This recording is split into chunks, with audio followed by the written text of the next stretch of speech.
Hello folks, welcome back to Rides with Richie, where we celebrate thrill and passion of two-wheeled adventures. Today we have a real treat for you. Today we are going to introduce you to an inspiring lady who has been on her adventures with her trusty Royal Enfield Interceptor 650, and we will dive deep into her adventures and her travel with her motorcycle. So without delaying it further, let me introduce you to the lady herself.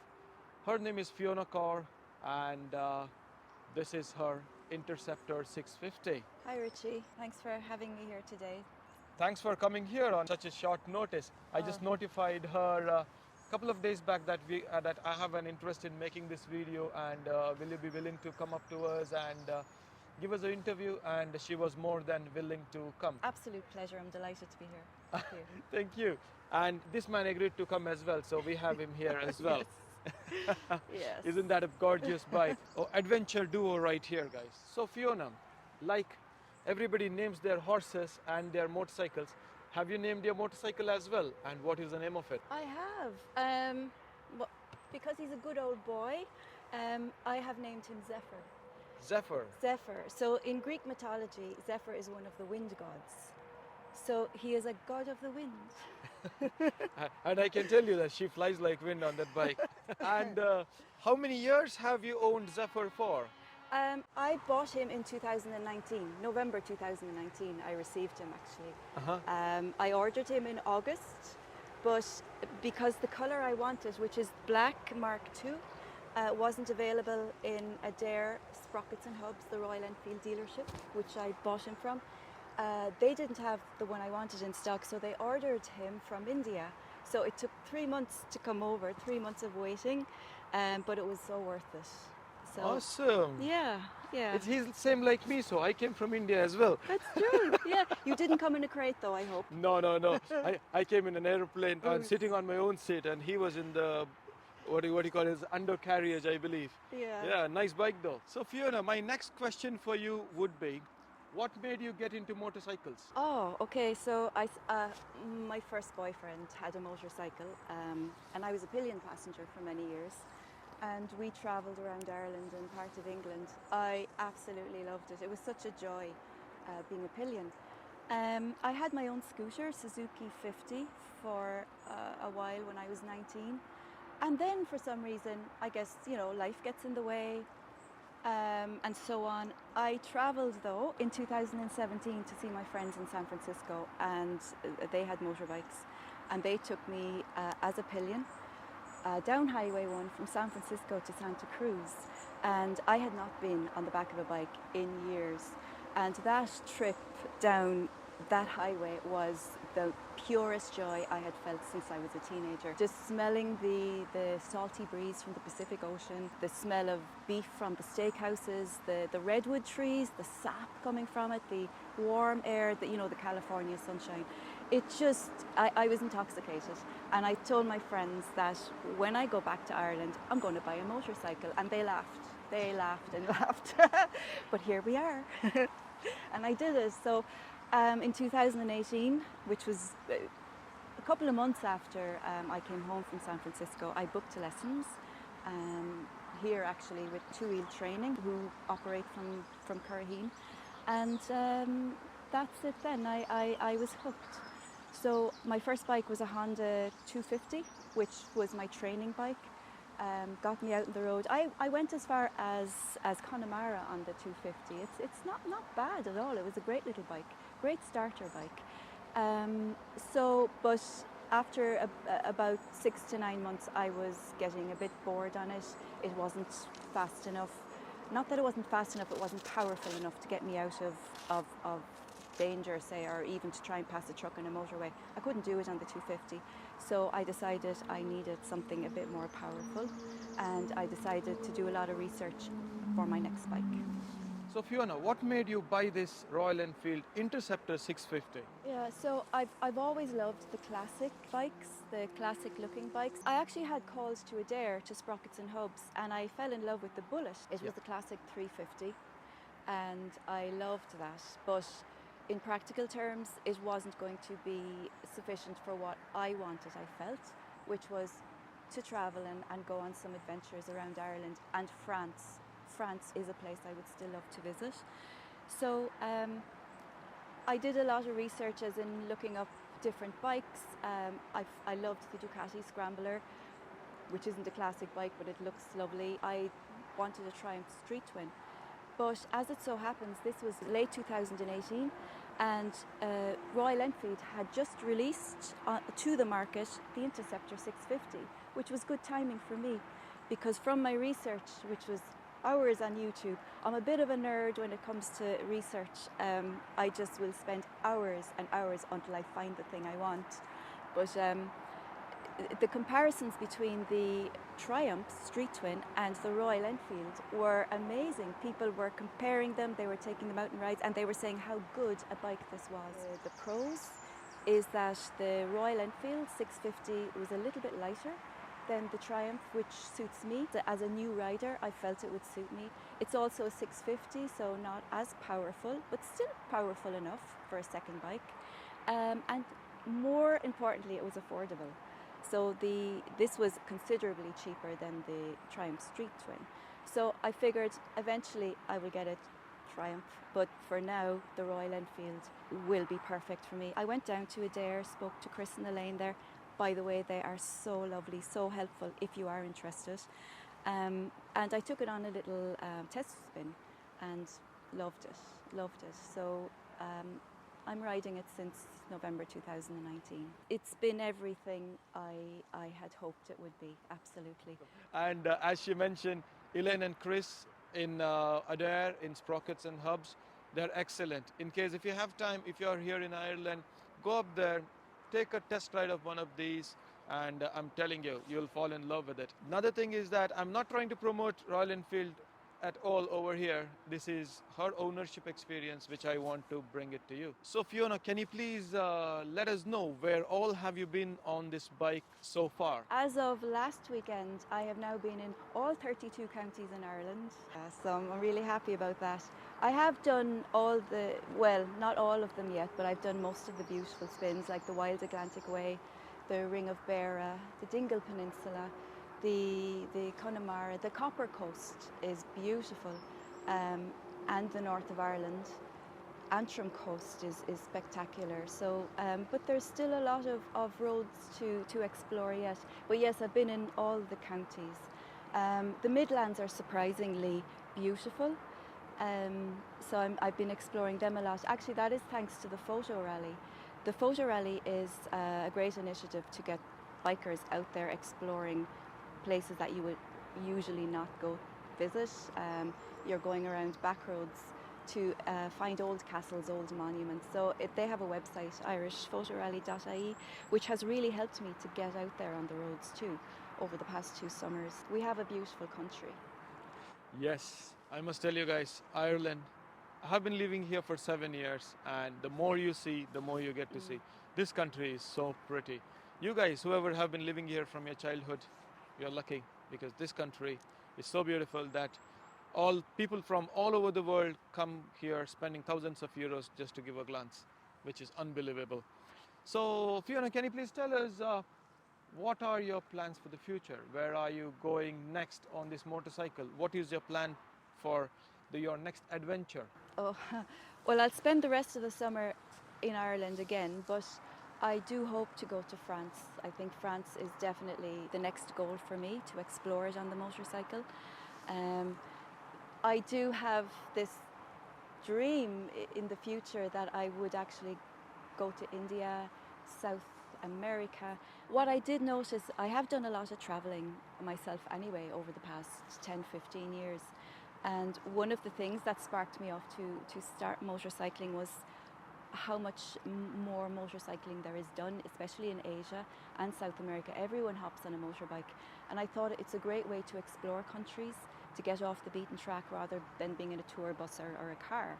So to be able to go abroad and hire a motorcycle, it's a great skill to have anyway, you know, to be able to ride a bike. So I think that once I've explored France and get off this island on a motorbike, I think there'll be no stopping me, I have a feeling. And I believe you have a perfect motorcycle to do the same. Yes. Some knobbly tires and then you're Yeah. good to go. So Fiona, as motorcyclists, we all customize our bikes to our liking and how we like them. So what all things have you done to this motorcycle to make it your own? Well, the one good thing about these bikes is they're very customizable. I have seen that a lot of people have transformed these bikes, which is great. Now, I haven't done too much. The things I have done are more practical for me, because I think it's beautiful as it is. But the first change I made were the shocks. So these are called lowering shocks. I got them from a company in the UK called Tech Bike Parts, who do a lot of good Royal Enfield modifications. They lowered the bike for me by about an inch. It was just at the beginning. The height was okay, but just for my own peace of mind when gripping the ground, I wanted to have them lowered, and that they have been perfect. The next change I made were these pipes. So the exhaust pipes are Zard. They made significant difference to the weight of the bike by actually about 10 kgs. So they're the same style as the old pipes, but they're less bulkier, they're slimmer, they're sleeker. I found the bike was lighter. Also, the sound is very sweet. The next modification, I suppose, yes, so the crash bars, I ordered them with the bike when I ordered it, so they came. They are official Royal Enfield. Yeah. You can get them in black as well, but I liked the chrome. So I have changed the mirrors. These are the most recent change, and I love them. The bar end mirrors. They give the bike a lower profile to the original ones, which were like this. So I love these. The next, this was quite an early modification as well, or an addition, which is a USB port. Oh yeah, this is from Hitchcock's. That is Yes. from Hitchcock's, yeah. It was specifically made for the Interceptor. It blends in nicely. There's a bracket over here which fits on the shock absorber, That's it. and then it's and nice. I wired it into the headlight. Oh, yeah, at the So, back of the yeah. headlight. Awesome. Very easy to do. And I have the phone mount here. So this is for my navigation. My phone attaches there, and I have the USB ports there, which is great. I have a GoPro mount because occasionally I take videos. Awesome. The grips, these are little very inexpensive additions. They're called grip puppies. Grip puppies. Yes, the difference they made to the comfort of my wrists and hands on long rides is just, it's been brilliant. Tank pads, I put them in more as a cosmetic, but they're actually quite good for gripping when you're going really fast. Yes. The worst thing is to be cold on the bike. So I have a heated jacket. It's a Gerber jacket that I got from the Visor shop in the north of Ireland, Crossons. So this is wired into the battery. I simply plug my heated jacket in.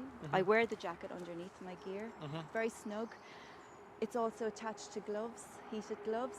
So what it does is it takes the wind chill away. It makes such a difference to the comfort of the ride. It was a great investment, the heated jacket, and it means I can ride all year round and not worry about the cold.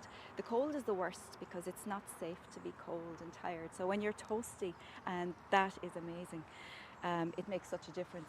The other thing was I have this fear of having a flat tire in the middle of nowhere. It's just, I'm the same in the car. So I bought from Outlanders, outlanders.ie have these beautiful little motorcycle travel pumps, gorgeous little things, so small. So I have the attachment for that wired into the battery as well, and I carry that pump with me when I'm going on long spins.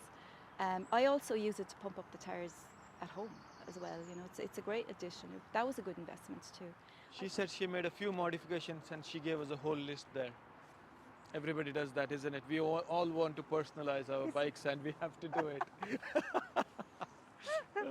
So my question to you will be, what are the things that you love about this Royal Enfield Interceptor 650? What do I love about it? Yes. How long have you got? No, really, it's just that it is so reliable.